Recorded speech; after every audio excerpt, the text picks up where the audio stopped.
Bom, a gente já está, acho que dando o horário aí, Denise, né? Daqui a pouquinho já podemos começar, né? O pessoal está entrando por aí, tô vendo o númerozinho vai aumentando aqui, sinal que o pessoal está se interessando aí pela live. Acho que a gente tem que começar então para a turma que já está aí, a gente cumprir com o nosso horário. Bom, eu vou fazer uma abertura então aqui, né? Eu sou José Márcio, um dos fundadores da Abrapraxia. Estamos nessa jornada já há muitos anos e a gente vem trabalhando num tema bastante interessante, que é as pesquisas científicas, o papel também da genética ligada à praxia de fala na infância. E hoje a gente está aqui numa live com referências aí no tema de pesquisa, no tema de genética. Estamos com a Ana Cristina, a Ana Vogley e com a Denise, que a Denise é a nossa diretora da Abrapraxia, que entrou de cabeça nesse projeto nosso de genética e tem feito também um trabalho sensacional aí nessa área. Então hoje nós vamos falar um pouquinho das novidades, tem muitas novidades para vocês. Então eu vou começar falando um pouquinho de como que a abrapraxia está se estruturando, né? E a Ana Vogler vai falar um pouquinho para vocês também da importância da pesquisa científica, do papel da pesquisa, e a gente vai, né, trocando um pouquinho de figurinhas aí. Então, obrigado a participação de todas, né? E não só a participação aqui na live, mas a participação nos projetos que a gente tem trabalhado aí intensamente em conjunto. Bom, então falando um pouquinho do papel da abrapraxia, né? A gente tem um papel de levar as nossas crianças a atingir o seu melhor potencial. E as pesquisas são uma linha de frente nossa de desbravar as fronteiras científicas, né, de estender essas fronteiras e não só a gente como pais chegar muitas vezes num médico e ouvir, né, coisas como a gente, vocês já fizeram tudo, não tem mais o que fazer, é assim mesmo, esperem. E aqui a gente está justamente querendo dizer o contrário. Se não existe ainda informações, a gente vai fazer pesquisas, nós vamos trazer novidades, nós vamos desbravar a fronteira da medicina em conjunto com vocês. Esse é o grande desafio nosso. E a Abrapraxia abraçou essa missão, né, também da pesquisa científica e vem desenvolvendo um trabalho intenso e investindo bastante recurso, não só pessoal, mas recurso financeiro em pesquisas. E a gente agora tem um objetivo estratégico de expandir isso ainda mais. A gente vai estar expandindo bastante essa área de atuação de pesquisas. Nós vamos estar estruturando dentro da Abrapraxia uma área focada em pesquisa. Nós vamos ter uma série de novidades aí que a Denise vai contar um pouquinho para vocês, de como a gente vai fomentar as pesquisas, como é que nós vamos ter essas parcerias com pesquisadores, com universidades. Então vamos falar um pouquinho disso. Mas antes eu queria convidar aqui a Ana para falar um pouquinho dessa importância, né, de qual que é a importância da pesquisa científica nesse contexto todo dos transtornos e da abrapraxia. Puder falar um pouquinho para a gente, Ana?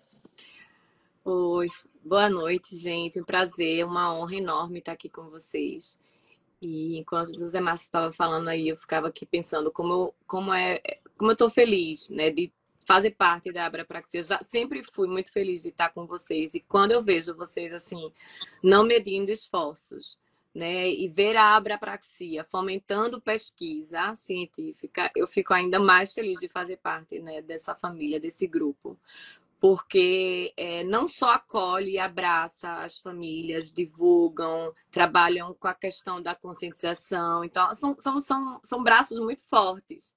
E ainda tem esse braço fortíssimo que agora, né, vocês estão pegando ainda mais jeito e levando com mais força e com muito coração também, né, essa história de fomentar aí pesquisas científicas.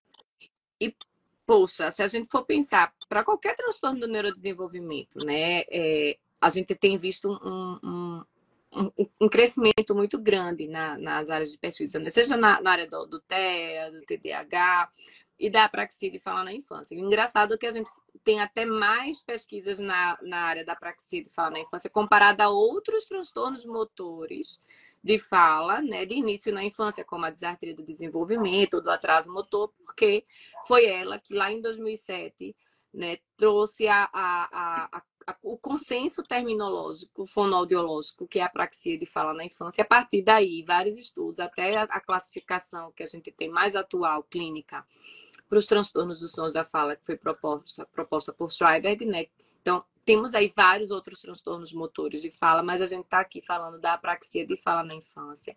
Mas eu também não posso deixar de mencionar, né, todos os transtornos motores de fala, porque, na verdade, a possibilidade de coexistência é muito maior, né, do que as existências isoladas. Então, é muito mais possível a gente ter transtornos dos sons da fala associados entre si, associados a transtornos de linguagem, associados a outros transtornos do neurodesenvolvimento, como a gente vai ver aqui, né, nessa conversa. Mas, em relação às pesquisas sobre a praxia de fala na infância, vejam como a gente já andou, mas o quanto a gente ainda tem para andar, né? E parece que quanto mais a gente anda, mais perguntas surgem, né? Mas mais resposta também tem. Então, hoje a gente já tem um direcionamento que talvez há 8 anos atrás a gente não pisasse com tanta firmeza, por exemplo. A gente sabe hoje que para crianças com apraxia de fala na infância, a terapia é motora, a abordagem é motora.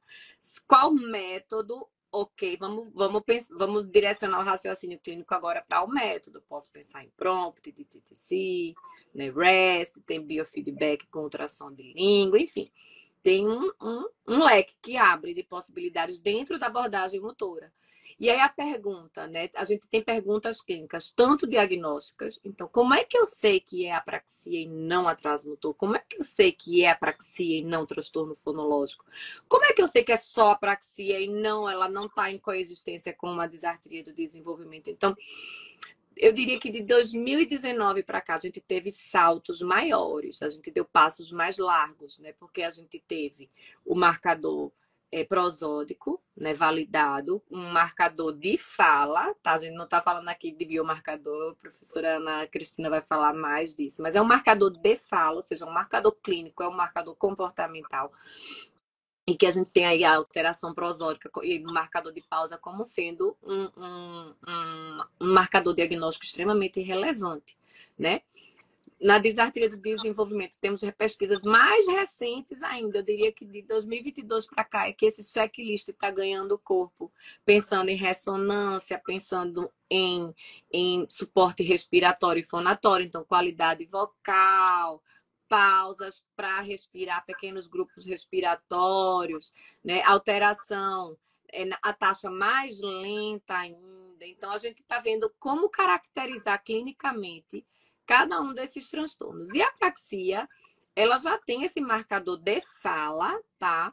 Estabelecido, mas ainda assim a gente ainda tem mais perguntas, né? Eu posso falar de um monte de avanço que a gente teve, principalmente de 2019 para cá, mas mesmo dentro desses avanços, eu vou dizer, mas ainda falta a gente saber o seguinte: será que esse marcador de pausa ele é mais importante numa população, numa determinada faixa etária, comparada a uma população, por exemplo, minimamente verbal? Será que numa população menor, né, de menos idade, esse marcador ele é tão forte como ele é ou na apraxia idiopática, numa população, né, mais verbal, por exemplo, adolescentes, jovens, crianças mais velhas? A gente ainda tem essa pergunta para resolver. Então, a gente precisa realmente entender os checklists que a gente tem disponíveis, todos foram feitos a partir de pesquisas, né? E toda pesquisa ela é norteada por uma pergunta clínica, quer seja diagnóstica, quer seja terapêutica. Então, uma das perguntas foi: como é que eu sei se é apraxia? Então, aí surgiu o marcador, o pause marker, né? O marcador de pausa. E aí entrou como um critério diagnóstico para a apraxia de fala na infância ter pelo menos aquelas 3 características, que são erros inconsistentes, dificuldade com a articulatória, que é manifestada principalmente por essa quebra articulatória, né? Essa pausa, e por acento lexical e frasal, ou seja, erro no acento da palavra e erro na frase, que fica toda desmantelada a prosódia, né? Então, temos aí esses marcadores. Então, isso já é uma pergunta clínica importante que a gente tem respondida, né? E aí, uma pergunta que muita gente faz, né, principalmente acho que endereçado mais aos fonoaudiólogos, é: esse método, Ana, esse método tem evidência? Eu gosto muito de devolver. Peraí, vamos lá. Vamos reformular essa pergunta. Não é simplesmente saber se tem evidência ou não. Primeiro, que nível de evidência? Porque nós temos uma pirâmide de evidência. Né? De que nível de evidência a gente está falando? Quanto mais perto de evidência 1, né, um A, um B, até 2B, está valendo. E para quem? Na verdade, a pergunta principal é: tem evidência de eficácia, sim ou não? Para quem e quando? Então, eu posso ter um método que tem uma evidência de eficácia altíssima, por exemplo, biofeedback por ultrassom de língua, para uma população de 9 a 14 anos de apraxia idiopática. E se eu pegar uma outra população, como uma outra clientela do tipo, uma criança minimamente verbal com comorbidade e apraxia grave, esse método, ele não vai ter sequer 1/8 daquela evidência de eficácia que tinha ali. Por quê? Porque a pergunta não é só tem evidência de eficácia. Os métodos, eles são projetados, desenhados para uma população com uma determinada demanda, com um determinado perfil comunicativo. Então, eu tenho crianças que são não verbais, eu tenho crianças minimamente verbais, eu tenho crianças já totalmente verbais. Eu tenho crianças com demandas comportamentais que não conseguem, por exemplo, ter atenção compartilhada, contato visual. Então, tudo isso tem que entrar na conta para a gente compatibilizar, flexibilizar. E aí, bom, se eu não posso mexer no método, a maioria para a população com comorbidade é flexível, tá? Que é o que a gente chama de métodos híbridos, né? Métodos que podem ser usados em conjunto, inclusive tal e tal.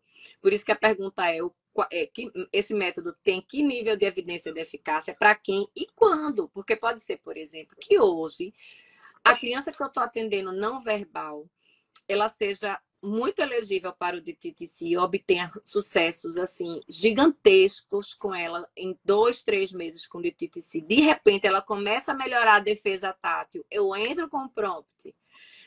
De repente, ela já está totalmente verbal, precisando de uns refinamentos. E aí eu entro com o REST. Então, vejam, numa mesma criança, em 3 momentos, né, diferentes dessa intervenção, eles tiveram a sua utilidade. Então, hoje a gente está aumentando muito esse acesso a tratamentos inovadores para crianças com diferentes demandas, diferentes perfis, diferentes graus de severidade. E isso inclui terapia, né, práticas baseadas em evidências. Inclui também tecnologias assistivas, abordagens multidisciplinares.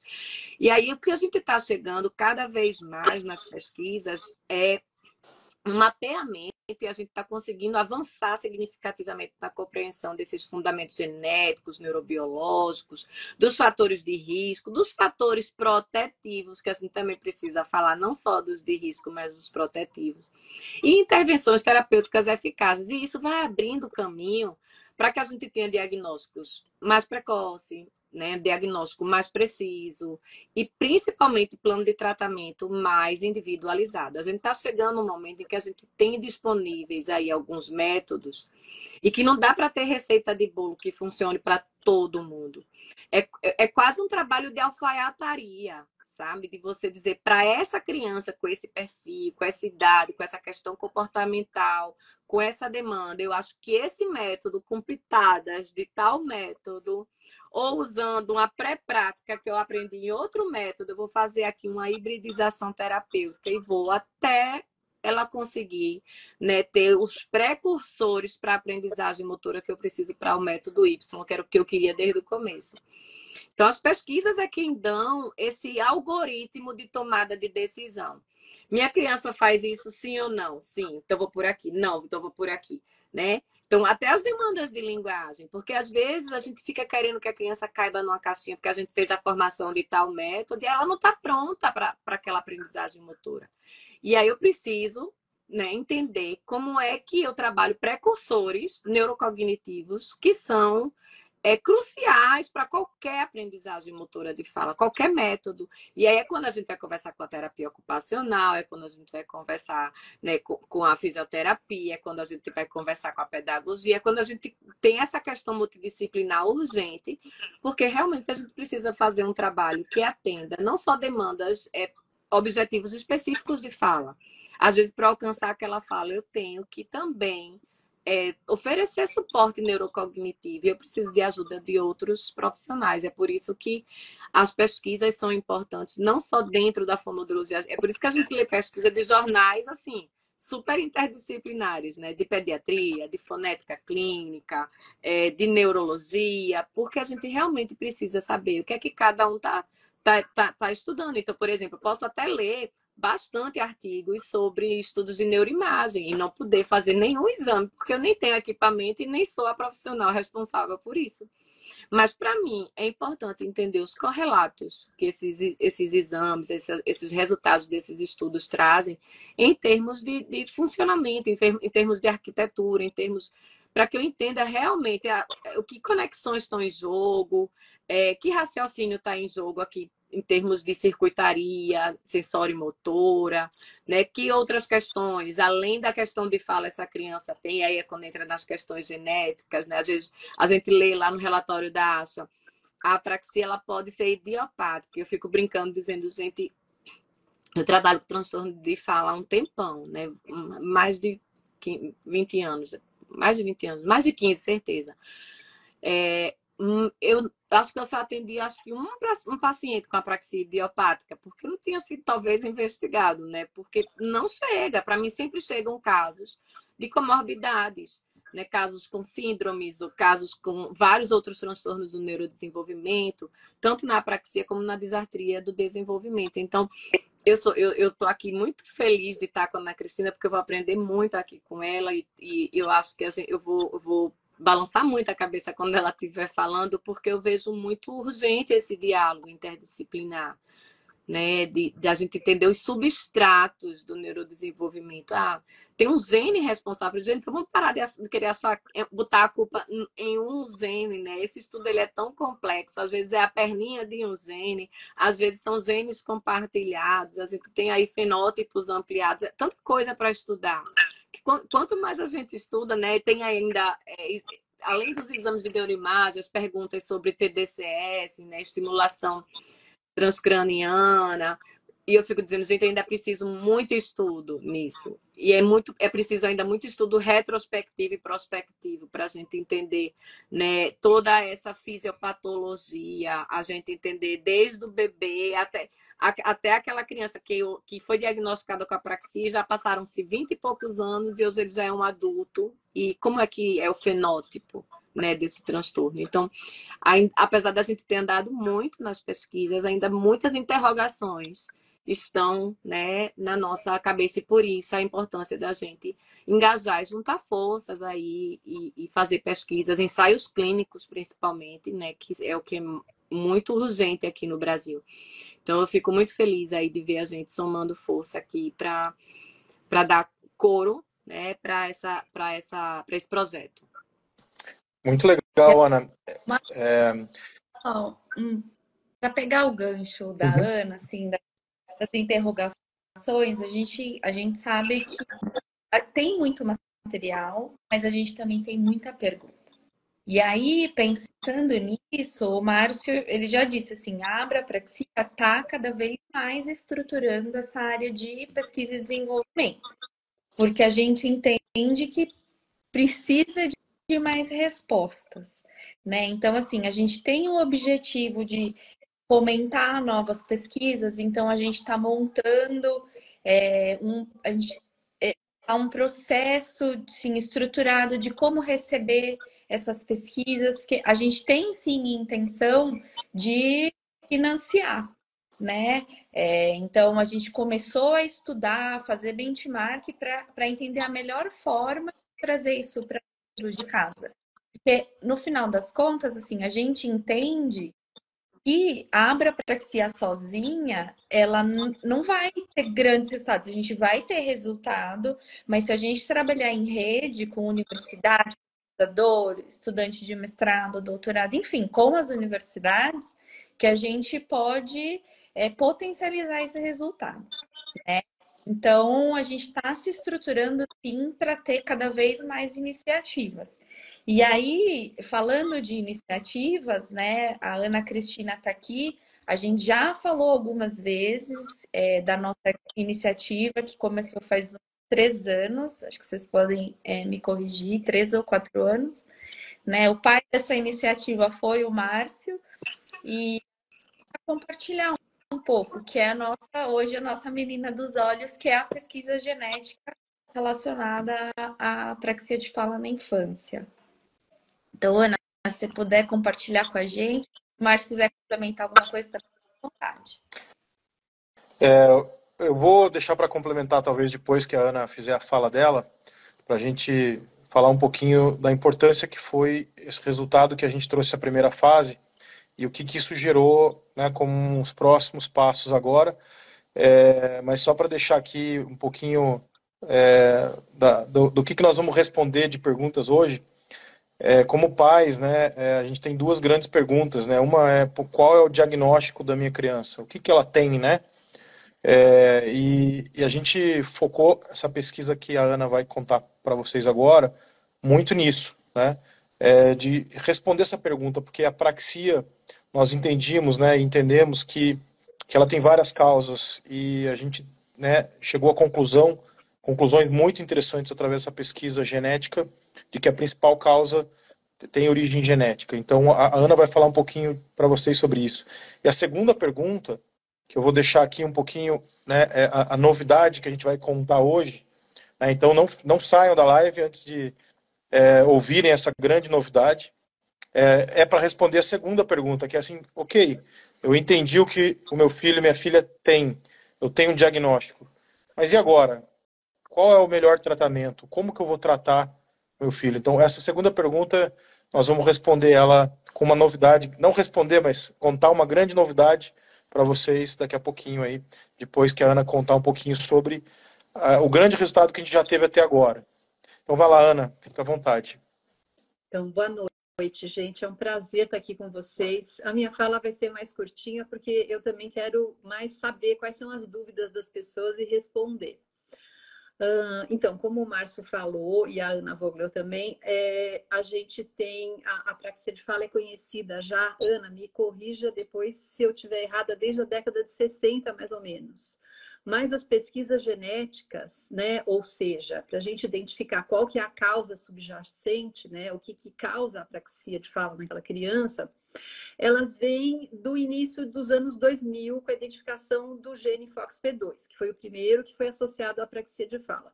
Passaram-se quase 20 anos e até esse momento os pesquisadores e a literatura descrevia como se fosse as pessoas que tivessem mutação no FOXP2 tivessem uma apraxia de fala pura, só alteração de fala sem outros comprometimentos. Com o avanço das pesquisas a partir de 2019, mais ou menos, né, para a gente pegar aí um gancho histórico, começaram então os estudos de coorte de pessoas com apraxia de fala. Tiveram 2 até agora, então vê que a gente está realmente construindo ainda esse conhecimento, a gente está no comecinho. E o nosso é o terceiro, né? Com esses 2 estudos que a gente teve até agora, então, eles... aliás, desculpe, 3 estudos, né? Eles concentraram mais ou menos umas 120 crianças até agora, e o nosso estudo tem 93.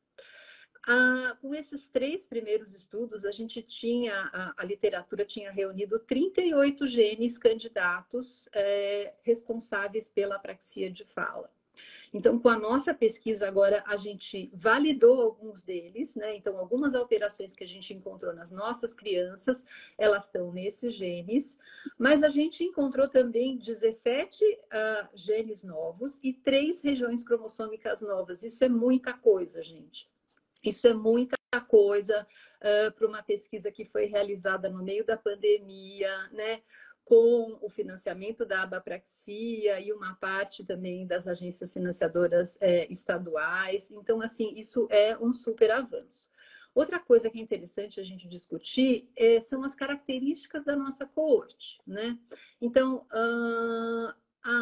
pelo que a gente conseguiu apurar, os nossos pacientes, eles não têm apraxia de fala, na sua maioria, eles têm casos mais complexos. Então, a apraxia de fala, em geral, com os nossos pacientes, ela não vem sozinha, ela pode vir acompanhada, principalmente, de transtornos motores, né, dificuldade de coordenação motora fina e grossa.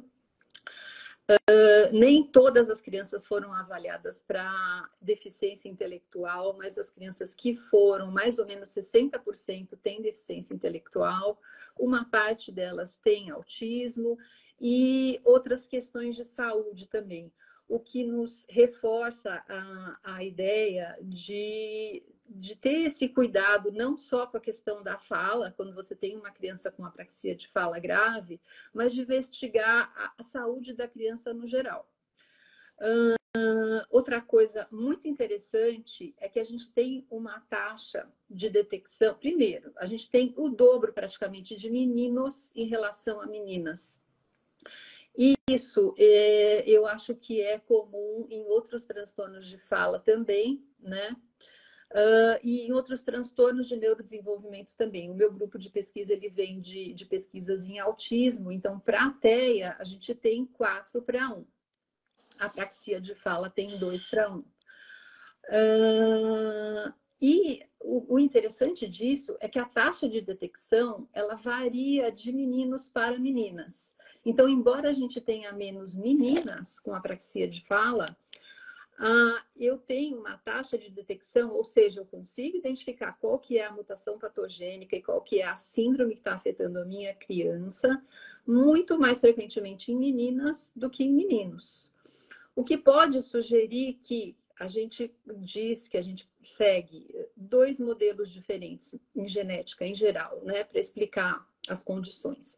Então, uma coisa que a gente chama que é o modelo monogênico, ou seja, eu tenho uma alteração no único gene de peso que vai estar associado a uma síndrome em geral, né, ou seja, um conjunto de sinais clínicos, ou eu posso ter o modelo poligênico multifatorial, que aí essa condição vai decorrer de mutações de pequeno peso em vários genes diferentes que somadas vão me resultar nesse fenótipo. E a nossa pesquisa trouxe essa outra pergunta, ou seja, será que no caso dos meninos eles respondem melhor, a gente explica melhor pelo modelo poligênico multifatorial do que o modelo monogênico? Essa é uma pergunta que fica, porque as nossas meninas quase todas fecharam o diagnóstico molecular e os meninos não. Um outro ponto que eu acho interessante são os modelos de herança. Ou seja, muitas famílias, quando a gente conversa, tanto as famílias que eu lido com autismo, quanto as com apraxia de fala, muitas delas ficam receosas em fazer o teste genético. Porque as pessoas falam, eu não sei se eu quero saber se veio de mim, se veio do meu marido, se veio da minha família ou se veio da dele. Mas a maioria das nossas crianças, elas tiveram alterações em genes associados à síndrome de padrão de herança autossômico dominante, resultado de mutação de novo, ou seja, alteração só na criança. Então, só em 3 casos que a gente teve uma alteração no cromossomo X, que aí pode ser herdada, e um caso que a gente teve uma criança que tem um transtorno que tem padrão de herança autossômico recessivo. Então, acho que tudo isso contribui para a gente construir esse conhecimento sobre a genética da apraxia de fala e orientar um pouco melhor as famílias. Acho que é mais ou menos isso que eu queria falar. Muito legal, obrigado, Ana. A gente veja como tem coisas importantes aqui, né? Quando a gente se perguntava 8 anos atrás, e perguntava em conferências nos Estados Unidos, na Inglaterra, qual é a causa da apraxia de fala na infância, a gente não tinha nenhuma ideia dessa resposta, né? E hoje a gente deu passos importantes, né? Essa pesquisa que a gente fez, ela até agora foi a que teve a maior amostragem em quantidade de números de crianças já executada, né, Ana? A outra pesquisa teve em torno de, se eu não me engano, 38, 40 crianças, a gente teve 93 crianças, então uma amostragem bastante significativa. E a gente conseguiu, pelo menos, já responder uma pergunta dizendo que a maioria dos casos, né, com apraxia de fala na infância, que foram parte do nosso objeto de estudo, tiveram uma questão genética ligada à apraxia de fala na infância. Ou seja, como pais, né, pelo menos a gente pode ter um indicativo já, né, dizendo, olha, essa questão da genética é uma questão extremamente relevante quando se trata de apraxia de fala na infância. A gente já pode dizer que a maioria das crianças, né, tem uma questão genética ligada, e a gente acredita também que com o aprofundamento dessas pesquisas e com o, o enriquecimento do banco de dados também mundial, né, cada vez mais a gente vai ter mais respostas, e talvez a quantidade de crianças com diagnósticos mais precisos vá aumentando, né? Então isso é uma coisa que a gente acredita bastante também, e a nossa pesquisa também é super importante para isso, né? Vou tentar dar um exemplo aqui um pouco para trazer para a realidade um pouco dos pais, né? Quando a gente fez o primeiro exame genético da Giovana, a resposta foi inconclusiva, né? A gente não teve nenhum achado que fosse relevante. E a gente analisou de novo os dados, 1 ano e meio, 2 anos depois, nem precisou tirar uma nova amostra, nada. Fizemos uma nova análise, e como houve achados científicos, né, com pesquisas como essa que a gente está fazendo em outros países, o banco de dados foi sendo alimentado. A conclusão foi assim, olha, agora nós encontramos aqui no caso da Giovana uma mutação genética relevante, né? E então a gente como pais, alguém fez uma pesquisa ou nos Estados Unidos ou na Austrália ou sei lá onde, né, que enriqueceu esse banco de dados, que trouxe uma resposta para mim aqui no Brasil de que a minha criança tem tal coisa. A nossa pesquisa também foi extremamente importante nessa linha, né, Ana? Porque a Posso gente comentar uma coisa? está alimentando o banco de dados. Vai lá. Uhum. Desculpe te interromper, mas Não, não, eu pode. esqueci de falar uma coisa muito importante. Quando você tocou nesse assunto da Giovana, que eu esqueci de Uhum. comentar, que a gente, na nossa pesquisa, além desses genes, desses 20 e tantos que a gente trouxe de novidade, a gente tem mais 4 genes que ainda não estão associados a nenhuma síndrome, nenhuma condição, por enquanto, na literatura. Mas que, pelos nossos dados, a gente tem fortes indícios de que eles podem estar associados a condições do neurodesenvolvimento. Isso é muito importante, justamente por isso que você comentou agora do caso da Giovana. Isso. Porque às vezes a gente faz o exoma, faz o teste volta inconclusivo, mas a gente tem vários indícios de que aquela criança tem uma alteração genética significativa, mas as pesquisas ainda não caminharam tanto para encontrar. Por isso que é muito interessante isso que você falou da reanálise depois de uns 2 ou 3 anos. E assim, me corrige se eu estiver errado, Ana, mas o que a gente entende é assim, que essa pesquisa vai, depois de publicada, ela vai alimentar todo um banco de dados, né? Aonde, com essa conclusão de que a gente tem 4 genes novos que nunca tiveram sido associados previamente a nenhum tipo de comorbidade ou apraxia de fala na infância, podem ter centenas, talvez até milhares de crianças que podem ter um diagnóstico conclusivo com base na nossa pesquisa. Então, isso é uma coisa muito bacana, é uma contribuição não só para local, né, mas uma contribuição mundial que a gente está dando com essa pesquisa nesse sentido. Eu acho que isso é muito bacana. E aí, né, E não continuando só ali. genes novos, como mutações novas. Desculpa. Isso, É que eu fico ótimo. tão empolgada que eu te interrompo. A gente encontrou também mutações novas que são claramente patogênicas. Eu não vou entrar em detalhes, mas e que podem entrar nos bancos de dados para auxiliar, por exemplo, uma criança que em outra parte do mundo teve a mesma mutação. Então, isso Legal. é super importante. Que bacana. E então, assim, a gente fica muito feliz de poder concluir agora. Nós estamos publicando, né, nos próximos semanas, meses, acho que semanas, né, publicando nas próximas semanas esse trabalho todo. Foi um trabalho gigantesco, envolveu, assim, não foram dezenas, foram centenas de profissionais.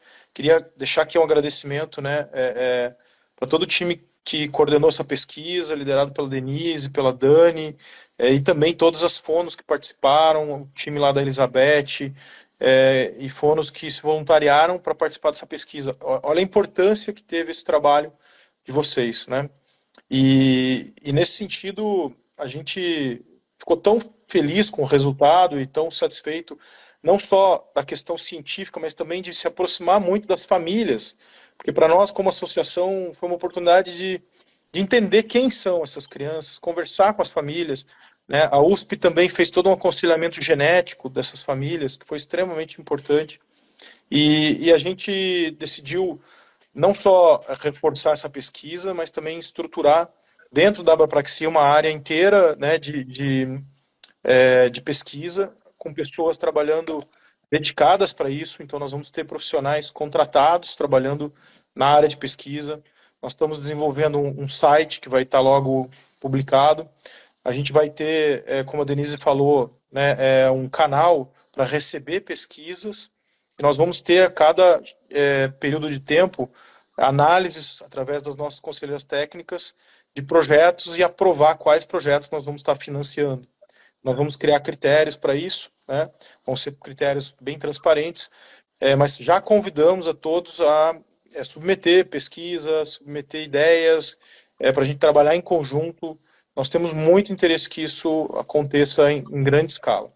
E também uma coisa que é muito importante, né? Oh, desculpa, Denise, pode complementar.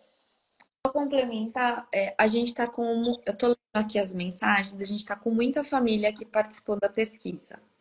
E tá todo mundo super elogiando, né, o trabalho. A gente gostaria muito de agradecer a disponibilidade dessas famílias, porque a gente sabe que não foi um processo simples, né? Essas crianças passaram por uma avaliação fonoaudiológica, então tiveram um, dois, três, algumas tiveram que fazer reanálise fonoaudiológica, né? Porque para entrar na parte genética, a gente precisava ter a validação do diagnóstico através de uma avaliação clínica fonoaudiológica. Depois a gente teve a parte de coleta, então assim, a disponibilidade de participar, né, o interesse, mesmo sabendo que poderia ser um inconclusivo ou saber que poderia vir alguma resposta, é muito importante. Então assim, aproveitando, né, isso, assim, a gente continua com o nosso banco de dados de criança. É de lá, né, do cadastro das crianças que a gente começa esse processo de pesquisa. Então, assim, quem tiver aqui na live, que tem um filho com apraxia e que não fez o cadastro, faça. Porque para a gente é uma ferramenta super valiosa para saber mesmo quem é o nosso público, como a gente pode ajudar cada vez mais. Então, assim, gente, não esqueçam de fazer. E mais uma vez, muito obrigada às famílias que tiveram junto com a gente nesse processo. A gente aprendeu com vocês, né? Então, assim, foi nossa primeira pesquisa no meio da pandemia, como a Ana Cristina já falou. Então, assim, mais uma vez, muitíssimo obrigada a quem participou, que esteve junto com a gente em todas essas etapas. E essa questão hoje do banco de dados é extremamente relevante. A gente tem hoje já mais de 800 crianças, né, cadastradas no banco de dados. Isso não só é um material riquíssimo para a gente entender o nosso público, para fomentar a pesquisa, né, mas para a gente se aproximar também das famílias. E os profissionais que hoje têm interesse, por exemplo, eu gostaria de fazer uma pesquisa em determinada área, né, pode propor para a Abrapraxia e nós podemos analisar essa pesquisa e usar esse banco de dados com autorização das famílias para fomentar a pesquisa. Então, é uma via de vários, né, são várias vias de trabalho. Então, isso é extremamente importante. Então, cadastrem as crianças no banco de dados, que a gente sabe que são milhares de crianças com apraxia, então as 800 é um número ainda pequeno na nossa visão. E aí, também desse banco de dados é que surge, né, os próximos passos do trabalho que a gente está fazendo. Então, como que foi feito na primeira fase, né?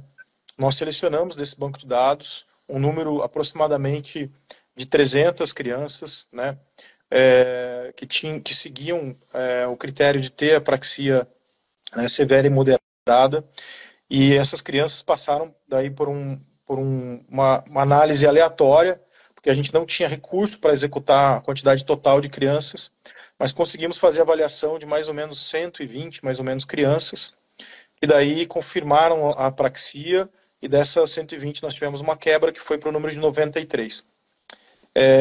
E agora a gente está com, né, uma grande novidade aí que nós vamos já contar para vocês, que é assim, o resultado dessa pesquisa nos preparou para dar próximos passos, né, nesse sentido.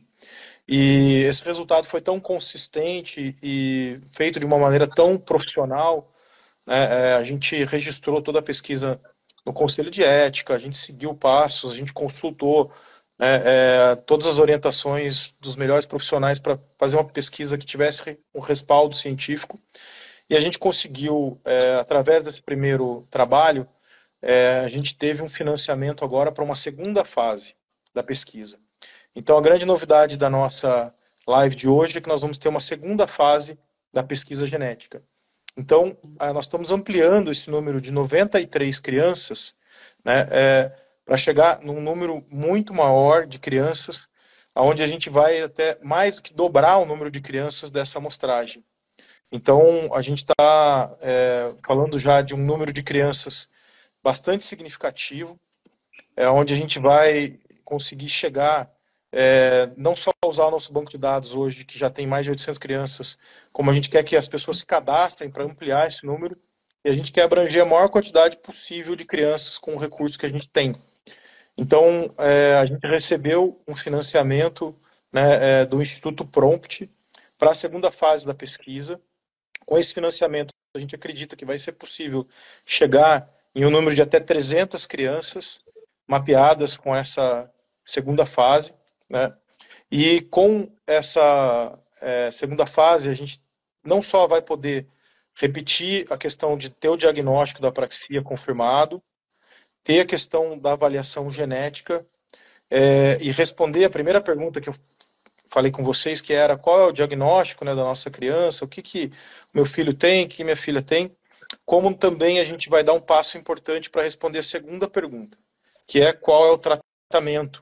Então, a pesquisa agora ela vai constituir não só numa pesquisa genética, mas também uma pesquisa em relação a tratamentos para a apraxia de fala na infância. Ou seja, essas crianças dessa segunda fase, elas vão passar também por alguns tipos de tratamento. Nós estamos selecionando quais vão ser os tratamentos, então não vai ser um, talvez sejam 2 ou 3 tratamentos, onde essas crianças vão ser divididas também em grupos, conforme o tipo, né, de comorbidade que elas tenham, classificações genéticas, classificações, como a própria Ana falou, de idade, se é verbal, não verbal. Então a gente vai conseguir separar essas crianças em grupos e poder avaliar estatisticamente, dentro de um modelo estatístico, qual são as terapias que são mais eficientes ou menos eficientes para determinados grupos.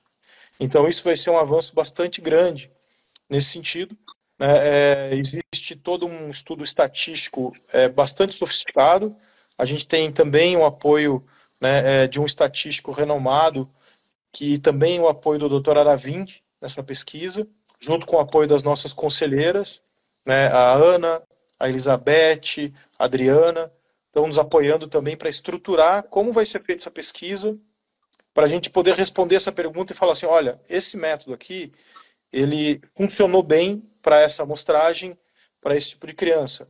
Ele funcionou, talvez, não tão bem para esse outro tipo de crianças. Então, a gente dar um passo nesse sentido é extremamente importante para a gente poder responder essa segunda pergunta, né? Então, não só saber o diagnóstico das crianças, mas quais são os tratamentos que funcionam, quais são os tratamentos que são mais indicados e para cada tipo de criança. Então, esse é um trabalho bastante grande, ele vai envolver um recurso significativo, não só financeiro, mas também de dedicação, de recurso humano, de voluntariado, de pessoas que vão precisar se envolver. Então, eu convido aqui a todos, né, as mães, pais, voluntários, convido as fonos, todo mundo que tiver interesse em participar dessa segunda fase. Nós vamos precisar de muita ajuda, porque administrar, né, um grupo muito maior de crianças e não só ir até a fase do estudo genético, mas ir além para o tratamento, né? Então, nós vamos ter também um registro dessa pesquisa também no Conselho de Ética, para a gente garantir a isenção total, né? E a gente já vai colocar todas as perguntas e as variáveis que a gente quer analisar antecipadamente. Então, a gente já vai dizer, olha, nós vamos analisar essas crianças, vamos avaliar essas respostas através de tal protocolo, tudo isso antecipadamente, antes da gente fazer nada ainda, né? Para a gente garantir a isenção total, para poder chegar lá na frente e falar, olha, a gente chegou aqui, aquilo que a gente se planejou aconteceu dessa forma, né? E ter uma validação estatística também desse modelo. Então isso é extremamente importante, né? A Ana tem nos ajudado bastante, a Ana Vogler tem nos ajudado bastante nesse sentido, a Adriana também, para a gente poder responder de forma bastante consistente, com uma validação científica, né? Não só a questão de diagnóstico de causa da apraxia, mas também da relevância em relação aos tratamentos. Então essa é a grande novidade, a gente está muito feliz de anunciar, ou seja, nós vamos ter mais crianças que vão poder ser avaliadas, nós vamos ter não só a questão do diagnóstico, mas também a questão do tratamento. Então, nós vamos estar num primeiro momento trabalhando já com o grupo de crianças que foi cadastrado e que não conseguiu participar da primeira fase da pesquisa, porque como eu contei para vocês, a gente teve que restringir, né, essa amostragem devido a recursos mesmo. Então a gente vai começar com um primeiro grupo, mas depois a gente vai ter grupos de crianças novas entrando.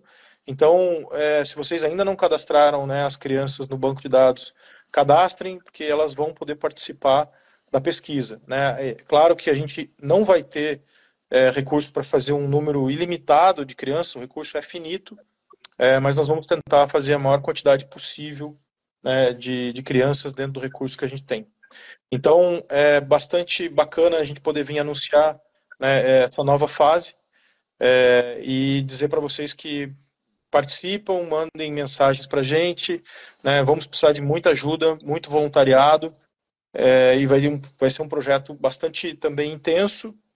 O desafio nosso é fazer um trabalho também aí de 3 anos, mas com um escopo muito maior, com, né, uma quantidade muito maior de crianças do que a gente fez na primeira fase e ainda com uma fase 2 de tratamento. Então, eu queria também... Márcio, só para quem está assistindo a gente, acho que além de crianças, adolescentes também vão ser recrutados, não vão? Com certeza. Porque a gente às vezes fala crianças já acostumadas, mas eles, né, adolescentes também serão recrutados. Então é importante que a gente, inclusive, tenha estratificação, não só pegar só para baixinhos, né? É importante que essa estratificação também seja abrangente, porque a gente vai randomizar.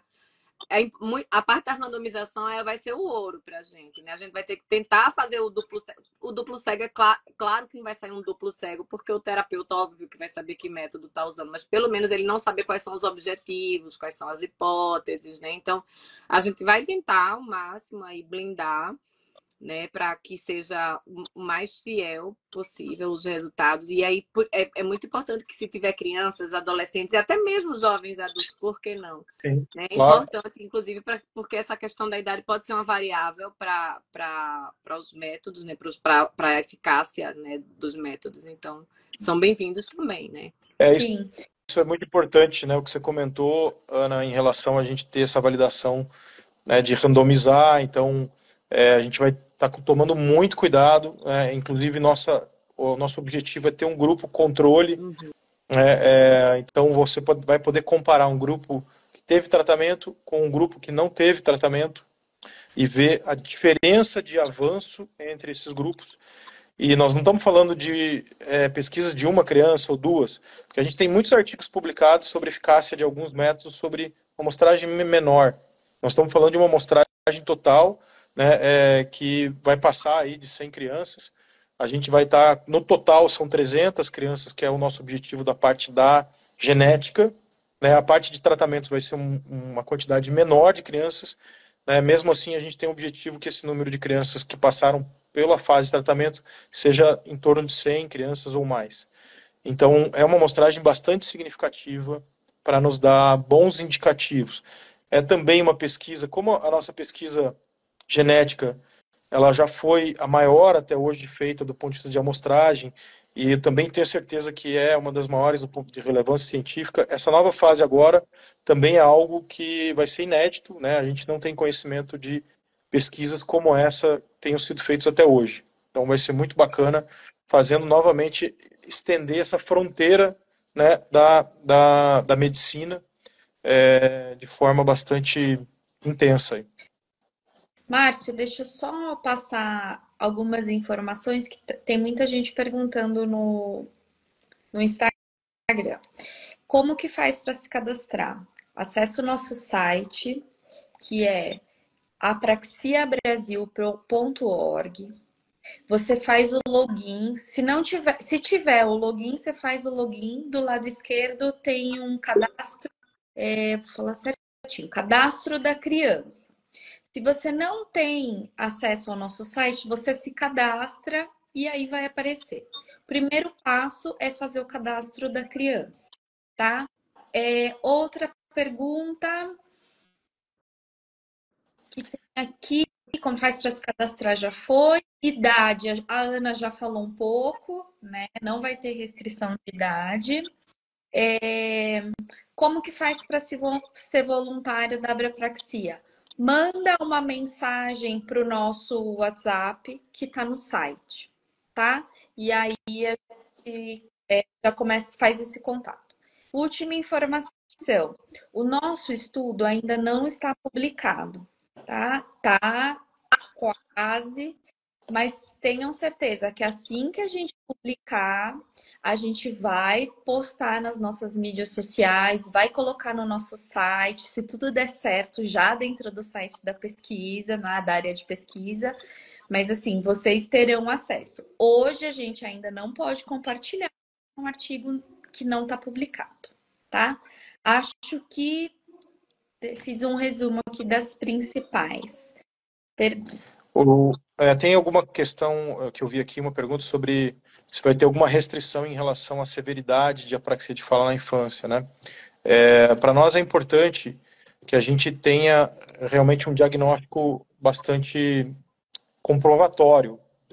E se a gente inicia com uma amostragem de crianças bastante ampla, né, com crianças que muitas vezes ainda não têm um diagnóstico tão conclusivo em relação à apraxia, o esforço é enorme para poder fazer um filtro disso.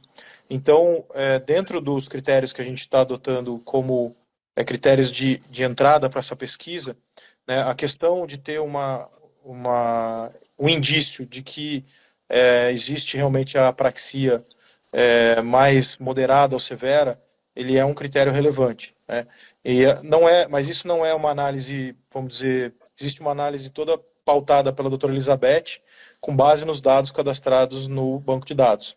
Então tem realmente um roteiro para isso, para poder fazer essa análise.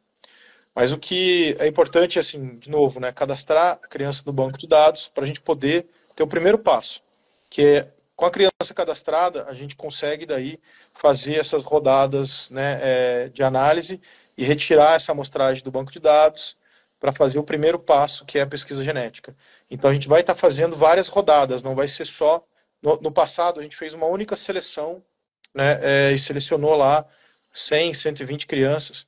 Agora não, a gente vai poder ter oportunidade de fazer mais rodadas, né? Então não tem problema se cadastrou a criança amanhã ou se vai cadastrar daqui a 15 dias, né? A gente vai ter algumas rodadas para poder retirar desse banco de dados as amostragens para ir para a pesquisa. Isso, eu acho que vale a pena dizer que cadastrar a criança não é sinônimo de que ela vai ser participante da pesquisa, porque os critérios de inclusão e de exclusão, eles serão discutidos, né? Porque quando a gente fala de qualquer transtorno do neurodesenvolvimento, as sobreposições diagnósticas, tem todas, enfim, o não verbal, minimamente verbal, enfim, tem um monte de variável aí que a gente vai ter que parar para dar uma analisada, mas assim, eu acho super importante que todos estejam cadastrados, porque como o Márcio e Denise falaram, vai ter um site lá, isso é uma pesquisa que vai estar vindo, mas é um pontapé inicial. Eu estou entendendo aqui que Sim, uma pesquisa vai chamando outra. E aí, de repente, aquelas crianças que não entraram porque, por exemplo, não eram verbais, ou porque eram muito severas, ou porque tinham uma comorbidade que inviabilizou delas serem participantes daquela pesquisa X, elas podem entrar numa outra pesquisa. com Então, acho certeza. super importante que faça o cadastro, É, né? Independente de critérios de inclusão desse estudo, acho que o cadastro é importante até para a gente pensar que possibilidades a gente tem, né, de sair estratificando as amostras, né? Mas não significa dizer que vai entrar necessariamente nesse estudo, mas significa dizer que vocês estão gritando, olha, tem necessidade de olhar também para essa criança com esse perfil, e isso pode gerar, ser disparador de pergunta com clínica certeza. de outro estudo, né? Então, acho super importante. Isso mesmo. Então, E aí, só para deixar muito claro, pessoal, o cadastro já está aberto, está no nosso site, então podem se inscrever a qualquer momento, cadastrar as crianças, né? é, ai, a Ana Paula caiu. O cadastro, ele tá lá sempre, né? Ele nunca é fechado. Então, desde a primeira pesquisa que a gente fez, no caso da primeira, a gente tirou uma versão do banco de dados para fazer a seleção, tá? Mas assim, qualquer momento esse cadastro pode ser feito, tá bom? E aí, o que é importante ressaltar? Nenhuma informação, ninguém entra na pesquisa sem autorização.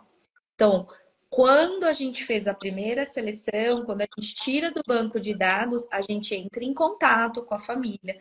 Tem todo um processo de assinar termo de consentimento, explicar. Então, assim, não é só o fato de você fazer o cadastro e você já está participando da pesquisa. Não, a gente entra em contato pelo e-mail cadastrado, pelo WhatsApp, e aí o processo se inicia, tá, gente? Então, tem uma série de etapas que a gente precisa cumprir por confidencialidade de informação, comitê de ética, enfim, tem toda uma segurança da informação, tá bom? É bem importante reforçar isso, né? Que a gente hoje já está com o banco de dados aberto, e a gente vai, com o site novo que nós vamos publicar, nós vamos estar cada vez mais deixando muito claro todas essas etapas, como que cada coisa acontece, né? E para essa nova fase agora que a gente está lançando, quando a gente tiver já de uma forma bastante clara esses critérios, eles também vão ser públicos para todo mundo ter acesso. Então, é bem importante que isso tudo esteja de forma bastante transparente. E qualquer dúvida, nos procure, né?